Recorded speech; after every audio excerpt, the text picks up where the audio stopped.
أين فرضت الصلاة على المسلمين؟ الجواب: في السماء السابعة. في أي ليلة فرضت الصلاة على المسلمين؟ الجواب: ليلة الإسراء والمعراج. كم صلاة فرضت على المسلمين قبل أن تخفف إلى 5 صلوات؟ الجواب: 50 صلاة.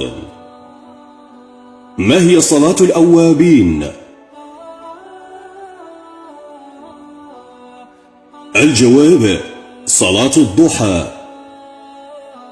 ما هي الصلاة التي ليس فيها ركوع ولا سجود؟ الجواب: صلاة الجنازة. ما هي الصلاة التي ليس لها نوافل؟ الجواب: صلاة العصر. ما هي الصلاة التي تصلى إذا استصعب الأمر على المسلم؟ الجواب: صلاة الاستخارة.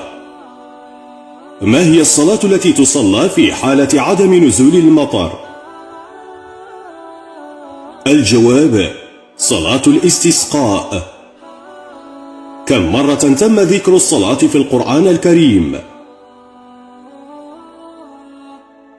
الجواب: 100 مرة.